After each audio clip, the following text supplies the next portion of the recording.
ഇത് അന്യായമാണ്. കേരളത്തിലെ ജനങ്ങളോടും വോട്ടർമാരോടും ചെയ്തിട്ടുള്ള കടുത്ത അനീതിയാണ്. ഇന്ന് ഞങ്ങൾ വരുന്നത് 2 മീറ്റിങ്ങുകളിൽ പങ്കെടുത്തിട്ടാണ്. ആദ്യം തദ്ദേശ തെരഞ്ഞെടുപ്പിൻ്റെ മീറ്റിംഗ് അതിൻ്റെ ഇലക്ഷൻ കമ്മീഷൻ 11 മണിക്ക് വിളിച്ചു. അത് തീരുന്നതിന് മുൻപായിട്ട് ധൃതി പിടിച്ച് ഇവിടെ 12 മണിക്ക് CEO വിളിച്ച മീറ്റിങ്ങിൽ വരുന്നത്. ഈ ഒറ്റ കാര്യം കൊണ്ട് തന്നെ മനസ്സിലാക്കാം, ഇത് ഹറിബറിയിലുള്ള അന്യായമായൊരു പ്രോസസ്സാണ്.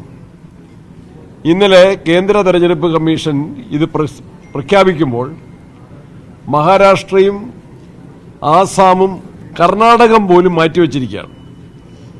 കേരളത്തിൻ്റെ കാര്യത്തിൽ ഈ തദ്ദേശ തെരഞ്ഞെടുപ്പ് നവംബർ ആദ്യം പ്രഖ്യാപിക്കും. പ്രോസസ്സ് വളരെ കൃത്യമായിട്ട് ആരംഭിച്ചിട്ടുണ്ട് എന്ന് എല്ലാവർക്കും അറിയാം. അതാണ് കഴിഞ്ഞ യോഗത്തിൽ UDFന്റെ പ്രതിനിധികളാണ് ചൂണ്ടിക്കാട്ടിയത്. അത് ബോധ്യപ്പെട്ടുകൊണ്ടാണ് കേരളത്തിൻ്റെ CEO സെൻട്രൽ ഇലക്ഷൻ കമ്മീഷന് ഒരു കത്ത് നൽകിയത്. അത് പരിഗണിച്ചിട്ടില്ല.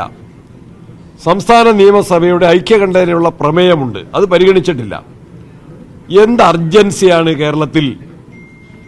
മിനിമം ഈ തദ്ദേശ തെരഞ്ഞെടുപ്പിന്റെ പൂർത്തീകരണത്തിന് ശേഷമെങ്കിലും ഇത് അടിച്ചേൽപ്പിക്കുന്നതിന് പകരം സമാനമായിട്ട്, പാരലായിട്ട്, സൈമൾട്ടേനിയസ് ആയിട്ട് ഇതൊന്നിച്ച് നടത്താൻ നിർദ്ദേശിച്ചിരിക്കുന്നത് എന്ത് യുക്തിയുടെയും ന്യായത്തിന്റെയും അടിസ്ഥാനത്തിലാണ്? ഇതൊരു സാഡിസ്റ്റ് മനോഭാവമാണ്. ജനങ്ങളെ ദ്രോഹിക്കുക, പീഡിപ്പിക്കുക, കഴിയുന്നത്ര ആളുകളെ പട്ടികയിൽ ചേർക്കുക എന്നുള്ളതാണ് ജനാധിപത്യത്തിന്റെ അടിസ്ഥാന ഘടകമെങ്കിൽ കഴിയുന്നത്ര ആളുകളെ പട്ടികയിൽ നിന്ന് പുറത്താക്കുക എന്നുള്ളൊരു പ്രോസസ്സാണ് ഇത്. കേന്ദ്ര സർക്കാരിന്റെ പൊളിറ്റിക്കൽ മോട്ടിവേറ്റഡ് ആയിട്ടുള്ള ഒരു അജണ്ടയുടെ പ്രഖ്യാപനമാണ്. പൗരത്വ നിയമം കൊണ്ടുവരാനുള്ള ഒരു പിൻവാതിൽ നടപടിയാണ്. കേരളത്തെ സംബന്ധിച്ച് പുറത്ത് പഠിക്കുന്ന കുട്ടികളുണ്ട്, വിദേശത്ത് ഗൾഫ് രാജ്യങ്ങൾ ഉൾപ്പെടെ ജോലി ചെയ്യുന്ന നിരവധി വോട്ടർമാർ കേരളത്തിലുണ്ട്. അവരുടെ എല്ലാം മുകളിൽ അടിച്ചേൽപ്പിക്കുന്ന ഈ അമിത ഭാരം, ഈ അന്യായം, വോട്ടവകാശം നിഷേധിക്കപ്പെടാനുള്ള ഈ സാഹചര്യം ഒഴിവാക്കണം. കേരള ഗവൺമെന്റും ഈ കാര്യത്തിൽ യുക്തമായ നടപടികൾ സ്വീകരിക്കണം. പല കാര്യങ്ങൾക്കും കേന്ദ്രത്തെ സമീപിക്കുന്ന കേരള ഗവൺമെന്റും ഈ കാര്യത്തിലെ ഒളിച്ചുകളി അവസാനിപ്പിക്കണം.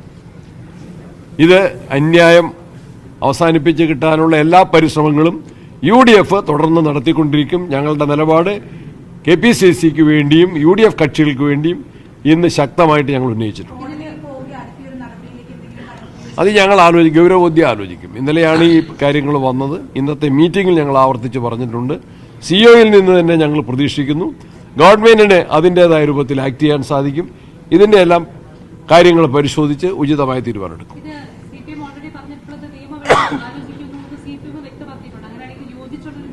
അല്ലല്ല, ഞാൻ ഗവൺമെന്റിനോടാണ് ആവശ്യപ്പെടുന്നത്. CPM-ഉം കോൺഗ്രസുമായിട്ട് എന്തിനു പോകണം?